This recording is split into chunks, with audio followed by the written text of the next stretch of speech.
PPAM Kesehatan Reproduksi pada masa pandemi COVID-19. Terletak di antara pertemuan tiga lempeng besar dan berada di atas Ring of Fire, Indonesia rentan mengalami gempa bumi, meletusnya gunung berapi, dan tsunami.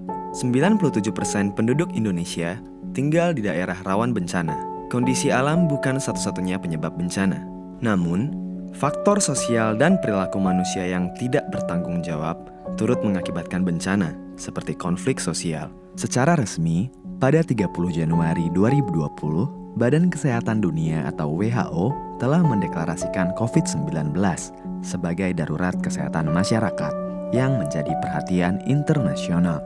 COVID-19 adalah penyakit yang disebabkan oleh coronavirus jenis baru yang ditemukan di Provinsi Wuhan, Cina pada Desember 2019. Penularan COVID-19 adalah melalui droplets, kontak pribadi, dan menyentuh benda atau permukaan dengan virus di atasnya. Gejala klinisnya yang mirip dengan flu perlu perhatian khusus. Untuk mencegah penularannya, praktik 3M sangat disarankan, yaitu menggunakan masker, mencuci tangan dengan benar, dan menjaga jarak. Penyakit yang mengganggu pernafasan ini menyebar dengan cepat ke penjuru dunia, termasuk Indonesia dengan kasus pertama pada tanggal 2 Maret 2020.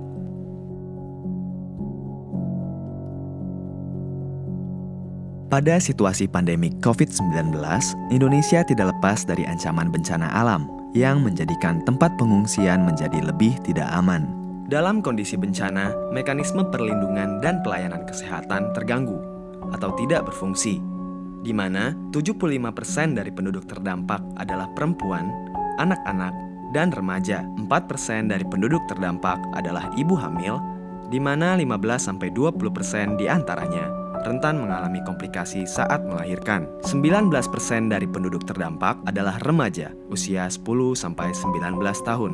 Remaja dan anak-anak yang terpisah dari orang tua rentan menjadi korban perdagangan manusia, pelecehan seksual, termasuk pemerkosaan. 25% dari penduduk terdampak adalah perempuan usia subur yang rentan menjadi korban kekerasan. Di antara mereka yang terdampak, juga terdapat orang yang hidupnya bergantung pada obat, seperti orang yang hidup dengan HIV dan AIDS atau ODA. Keterbatasan-keterbatasan seperti inilah yang menyebabkan krisis kesehatan. Sebuah program telah dipersiapkan untuk menangani krisis kesehatan yang disebut Paket Pelayanan Awal Minimum atau PPAM Kesehatan Reproduksi. Program ini merupakan suatu rangkaian kegiatan dari berbagai pihak yang dipersiapkan pada prabencana dan dilaksanakan pada saat tanggap darurat krisis kesehatan.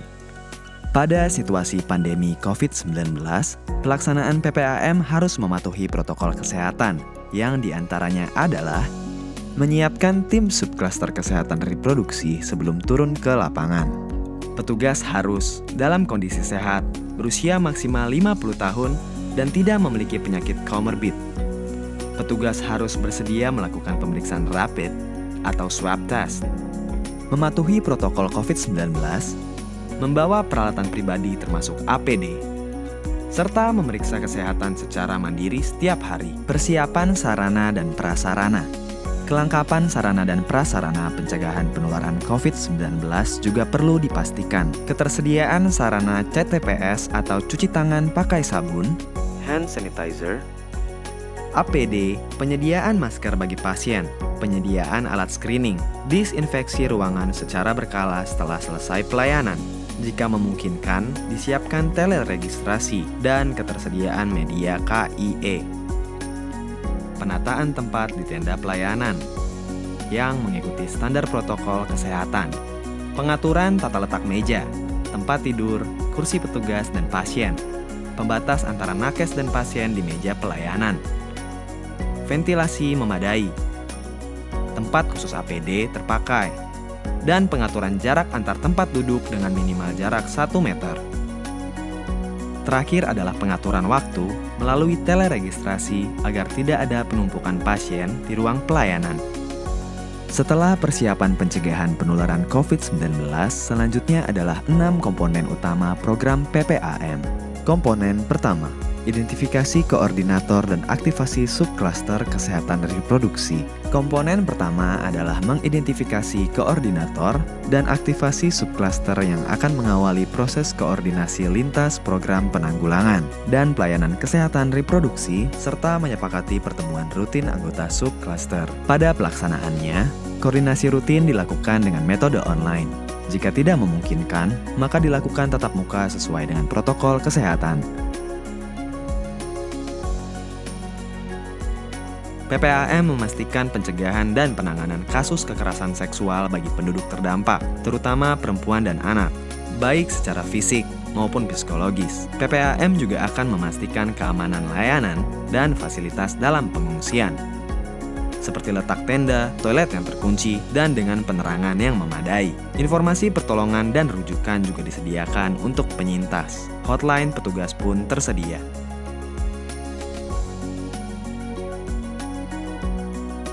Di kondisi penuh keterbatasan, PPAM tetap berusaha mengurangi resiko penularan HIV dan infeksi menular seksual lainnya dengan menerapkan standar kewaspadaan, pemberian profilaksis pasca pajanan, dan pencegahan penularan HIV dari ibu ke anak.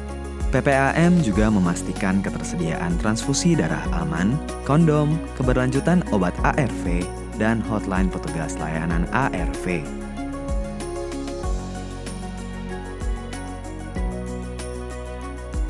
Bagi ibu hamil dan bayi baru lahir, kondisi bencana dapat memberi resiko persalinan dan komplikasi sewaktu-waktu.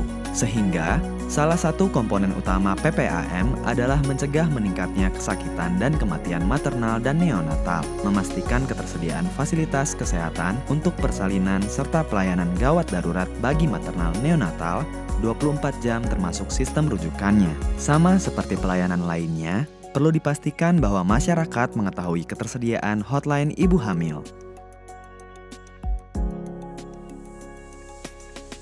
PPAM berusaha mencegah terjadinya kehamilan yang tidak diinginkan pada masa bencana. Kondisi ini dapat diminimalisir dengan menyediakan alat kontrasepsi dan mendata pasangan usia subur, serta memberikan edukasi. PPAM juga memprioritaskan ketersediaan layanan kesehatan reproduksi dan pelibatan remaja pada masa tanggap darurat. Upaya yang dilakukan adalah memastikan adanya koordinasi program remaja, penyediaan data terpilah, penyediaan akses informasi, dan layanan kesehatan reproduksi remaja, serta pelibatan dan pemberdayaan remaja. Melalui pembelajaran dari berbagai respon kebencanaan, subklaster kesehatan reproduksi mengembangkan 2 prioritas tambahan, dengan memastikan ketersediaan layanan bagi balita dan lansia di situasi krisis kesehatan. Untuk balita, pelayanan diberikan untuk memastikan tidak bertambahnya tingkat kesakitan dan kematian, pencegahan dan penanganan kekerasan, serta dukungan psikososial dan kesehatan jiwa juga diberikan. Tidak lupa, tumbuh kembang balita terus dipantau. Lokasi pelayanan untuk balita diupayakan berdekatan dengan lokasi layanan kesehatan reproduksi. Bagi lansia, hal yang perlu dipastikan adalah tersedianya pelayanan kesehatan umum dan kesehatan reproduksi, memastikan aspek perlindungan termasuk dukungan psikososial, dan ketersediaan pemenuhan kebutuhan esensial lainnya. Dalam pelaksanaan pelayanan untuk balita dan lansia, harus dilakukan secara terintegrasi antar subklaster kesehatan reproduksi dan subklaster lainnya. Tentu saja, semua program tersebut akan terlaksana dengan baik apabila didukung dengan ketersediaan logistik PPAM dan sarana penunjang lainnya.